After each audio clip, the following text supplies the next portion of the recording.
동남아로 여행하게 되면 꼭 한국 비행기는 동남아에 밤 11시나 12시에 도착합니다.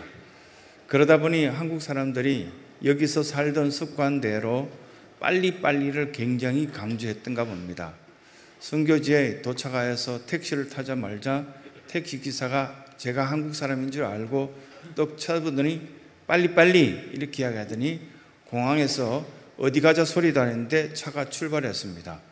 하도 기가 막혀서 근데 크메어를 잘 할 수 없는 제 상태를 이 사람이 알고 일어나 해서 선교사님한테 전화를 해서 전화를 바꿔줬더니 깜짝 놀라면서 자기도 한국 사람이 차만 타면 빨리빨리라고 이야기를 하니까 빨리빨리 가야 되는 줄 알고 그렇게 출발했다라는 웃으면서 나눈 어떤 이야기를 한번 그렇게 경험하였습니다.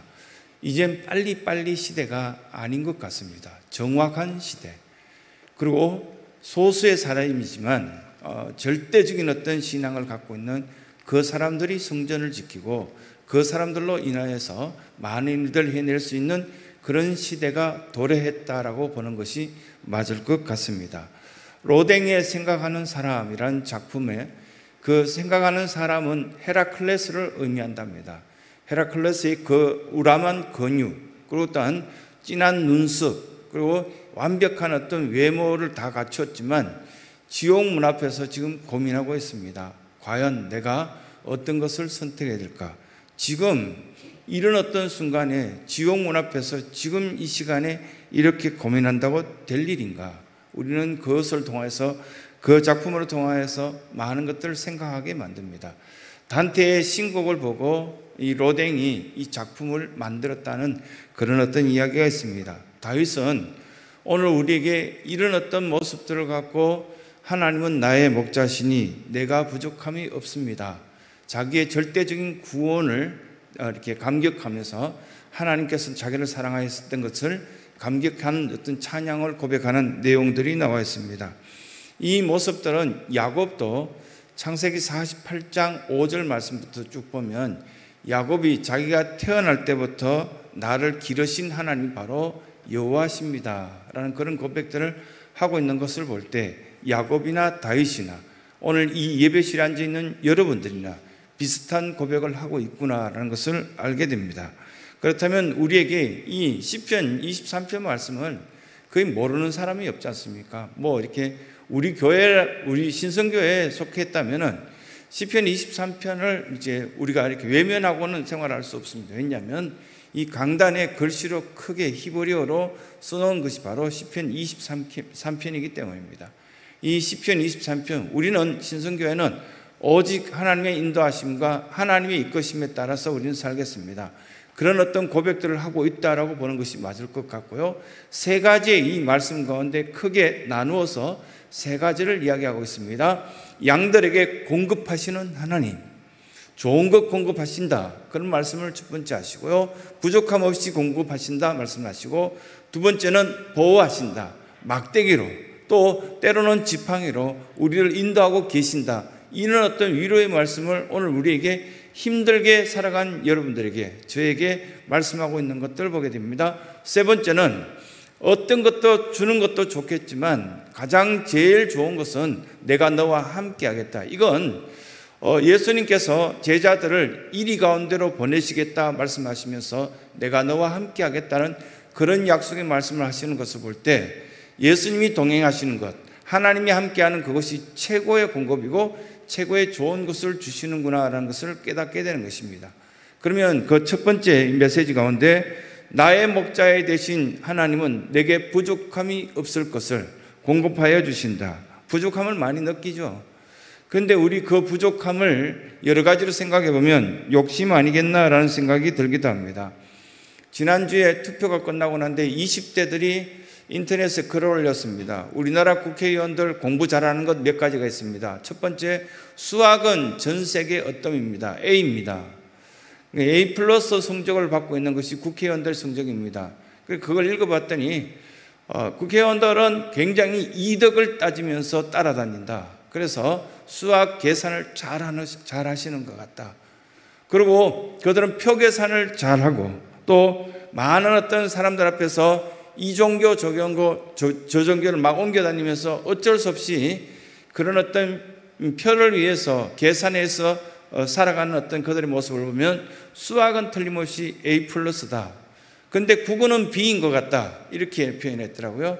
왜 국어는 B라고 표현했냐면은 말은 잘하는데 듣지를 않는다고. 답답해서 미치겠다고. 저 국회의원들 바라보면은 우리 젊은이들이 뭐 말은 정말 그럴듯하게 우리한테 하시는데 우리는 점점 힘들어지고 국어 성적을 드린다면은 B밖에 들릴 수 없다. 그러고 난 뒤에 뭐 C, D 이렇게 쭉 설명되어 있었습니다. 항상 우리는 이 땅에 살아가는 동안 그 젊은이들이 이야기하는 것처럼 부족한 거 또 갈급히 찾을 수밖에 하고 힘든 여러 가지 모습들이 있습니다. 그런데 사람에게 기대해서 그걸 다 얻을 수 있겠습니까? 물론 친구로 통하여서 지도자로 통해서 한두 가지는 얻을 수 있겠지만 나에게 부족함 없이 공급해 줄 수 있는 분은 오직 하나님밖에 없음을 말씀 가운데 우리에게 가르쳐 주는 것입니다. 다윗은 그런 하나님을 만났습니다. 그래서 다윗은 이렇게 표현합니다. 나의 목자 되신다. 목자 되시기 때문에 나는 그의 소유이기 때문에 그는 나에게 좋은 것으로 공급하시는데 나는 경험하였다 이렇게 고백합니다. 광야에서 지낼 때 틀림없이 나는 그곳에서 죽어야 되고 그리고 또 사울에게 버림받고 주변 사람들에게 버림받았기 때문에 틀림없이 문제되었어야 될 텐데 나는 지금 여기 왕의 위치에까지 올라왔지 않느냐. 여호와는 나의 목자시기 때문에 부족함 없이 채우신다. 그 고백들을 다윗은 하고 있습니다. 하나님은 양들에게 두 가지가 뚜렷하게 있었으면 하는 그런 의도로 1절, 2절 말씀하신 것을 우리가 보게 됩니다. 푸른 초장에 너가 있었으면 좋겠다. 그리고 쉴만한 물가에 있었으면 좋겠다. 이건 하나님의 약속입니다. 여러분들이 이 약속의 말씀을 믿고 있는 사람들이라면 이 말씀대로 이루어진다는 사실을 다윗은 지금 노래하고 있습니다. 메뉴어트, 쉴만한 물가. 여기서 이렇게 쉴만한 물가라는 것은 굉장히 흙탕물이 엄청나게 이렇게 내려가는 그런 물가가 아닐 겁니다. 하나님은 우리를 이끌어 가실 때 마치 여름날에 장마가 져서 큰 물이 내려갈 때 양들을 끌고 나와서 그 엄청난 큰 물 속에 너희들 먹고 싶은 대로 먹어, 물 먹어 이렇게 하지는 않으신다는 겁니다. 왜 여기서 잔잔한 물가라고 표현했을까? 언제든지 쉽게 먹을 수 있고 주신 어떤 그 물로 통하여서 우리는 만족의 기쁨을 주실 수 있도록 하나님께서 이 모든 것들을 만드셨구나. 단지 물가에까지 나를 끌고 왔지만 내가 먹지 않아서 문제였구나 라는 것들을 우리가 알게 됩니다. 급류가 있는 상황 속에서는 우리가 어떤 것도 잘할 수가 없습니다. 우리 생활 가운데 보면 이 잔잔한 물이라는 어떤 표현들이 굉장히 은혜가 될 때가 있는데 급류가 있을 때가 참 우리는 어렵습니다. 이 가정생활에서 급류가 있고요. 자식들이 너무 갑자기 포악해진다든가 아니면 함께 사는 가족들이 전에는 저러지 않았는데 왜 저럴까? 갑자기 급류가 흐르는 듯한 그런 느낌을 받을 때 하나님께로 돌아오라고 말씀하시고 나에게 좋은 것을 공급하실 그 하나님을 찾으라고 말씀하시는구나. 거기는 잔잔한 물가, 쉴만한 물가가 우리에게 있다라고 말씀하시는 주님의 뜻을 발견하게 되는 것입니다. 두 가지가 분명히 있어야 될 것을 여기서 말씀하십니다. 충분한 물, 그리고 안전해야 된다는 것.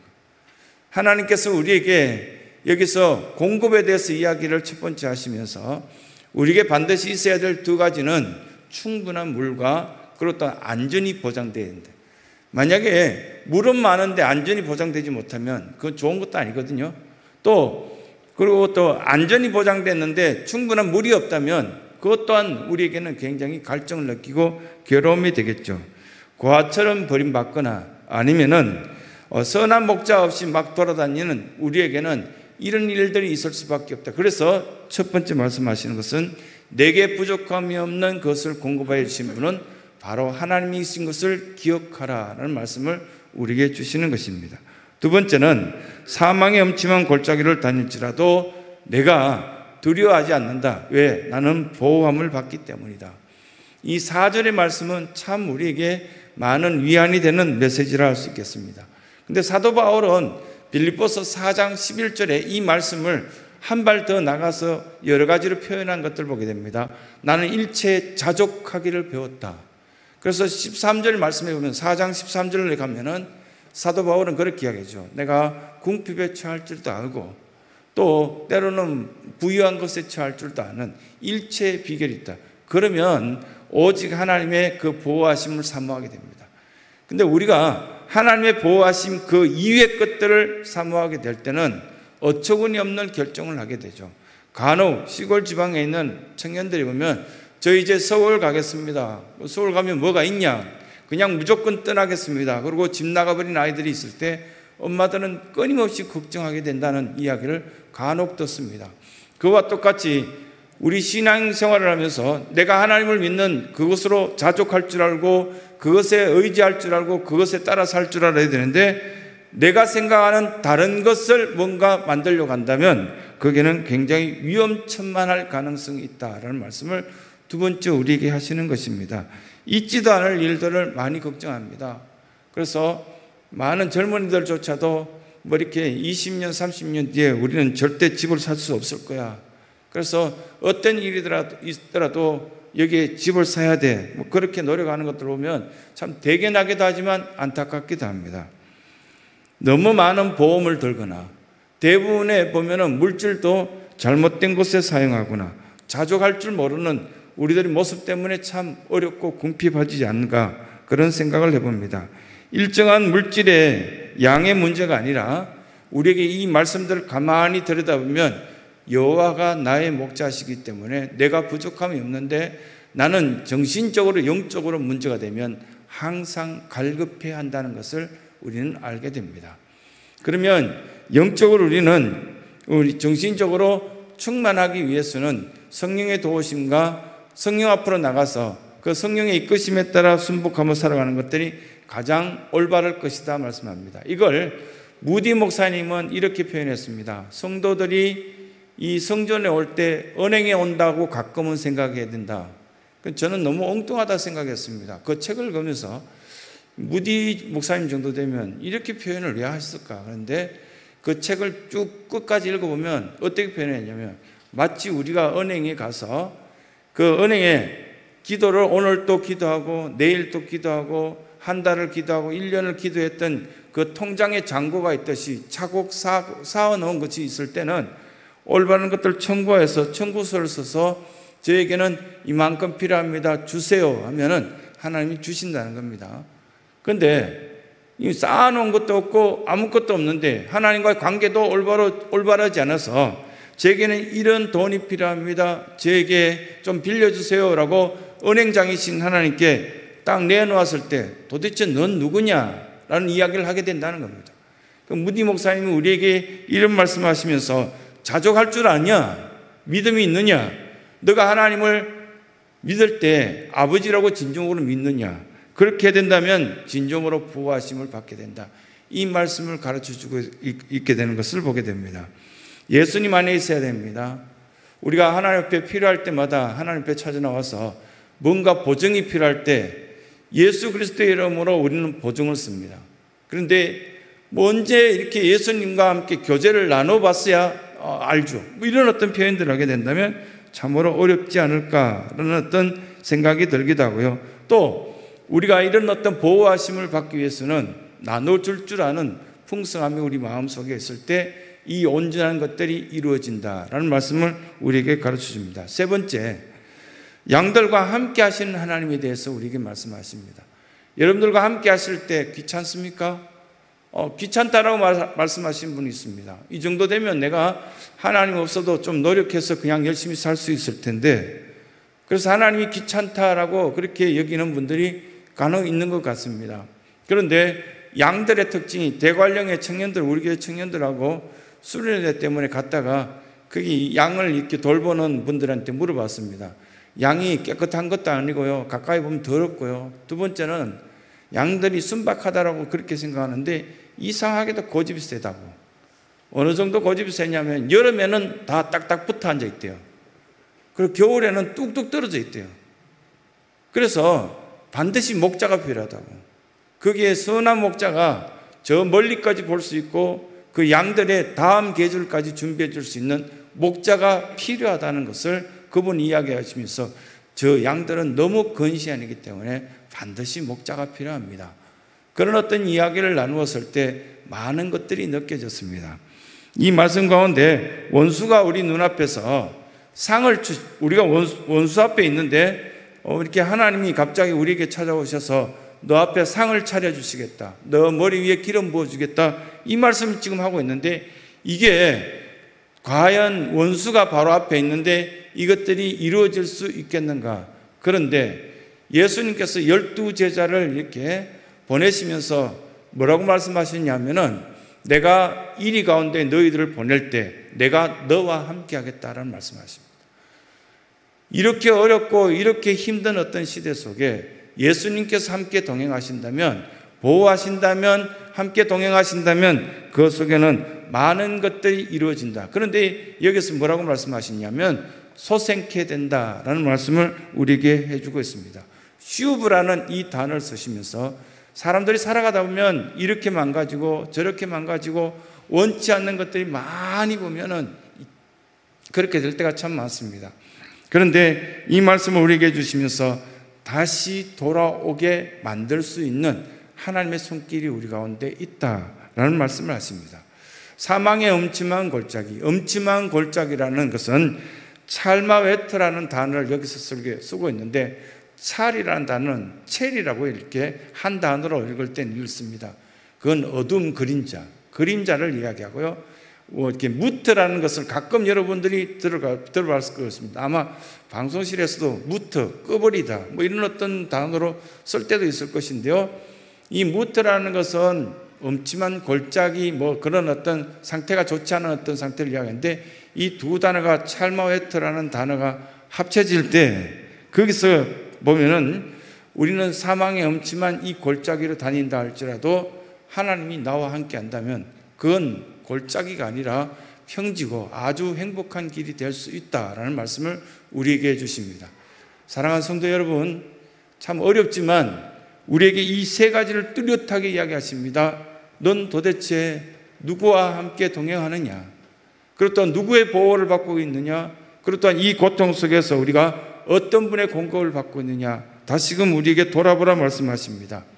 두 가지 어떤 양상이 크게 나타난 것 같습니다. 점점 더 신학적인 그리스도인들이 있고요, 신앙적인 그리스도인들이 있는 것 같습니다. 신학적인 그리스도인들은 예정론, 이렇게 쭉 신론, 이렇게 기독론 등등 그런 이론적인 것들은 굉장히 많은데 마음에 감동이 없을 수 있습니다. 이왕이면 신앙적인 그리스도인으로 그 지식은 조금 모자른다 할지라도 하나님이 나와 함께 동행하심으로 그런 지식은 때에 따라 필요에 따라 주실 것이다 믿고 나가는 것이 가장 좋지 않겠습니까? 우리 교회 옥상에 보면 가끔씩 저 옆에 있는 건물에 사는 젊은이들이 담배꽁초를 이렇게 툭툭 던집니다. 그러면 불이 날 것 같아가지고 관리집사님한테 부탁해서도 찾아가서 담배꽁초를 던지시면 안 됩니다. 화재 납니다. 그렇게 부탁도 하고 그랬던 것이 기억납니다. 그래서 써붙여놨어요. 촬영한다고 써붙여놓기도 하고 그랬는데요. 근데 다른 이웃교회 갔는데도 마찬가지더라고요. 이웃교회도 근데 그 관리집사님이 지혜롭게 써놨습니다. 여기에 아무 것이나 던진다고 생각하시면 안 됩니다. 여기에 던질 수 있는 것을 몇 가지를 알려드리겠습니다. 첫 번째, 1,000원짜리 이상의 지폐, 갈로에서 뭉칫돈이면 더 좋습니다. 두 번째, 귀금속. 세 번째, 고가의 장비들은 이쪽으로 던져주시고 쓰레기나 나머지 것들은 던지지 말아주세요 라고 써놨. 굉장히 우습기도 하고요, 재미난 어떤 글들이라 생각했습니다. 그러면 우리들 심령 속에는 어떤 것을 던져놓고 있는가? 또 우리는 이 성전에 왔을 때 쓰레기를 들고 오는가, 아니면 나의 상한 심령을 들고 와서 회복된 어떤 그 모습으로 첫 번째 말씀하시는 것들, 누가 너에게 공급하실 것인가? 두 번째는 이 공급의 그 하나님은 또 우리를 보호하시는 하나님인 것을 뚜렷이 말씀하시고, 세 번째는 이 보호하시는 하나님께서는 함께 동행하시겠다는 약속의 말씀을 주고 계십니다. 이 예배에 참여한 모든 사랑하는 성도들이 시편 23편이 여러분들의 삶 가운데 그대로 이루어지시는 복된 은혜가 있길 간절히 소원합니다.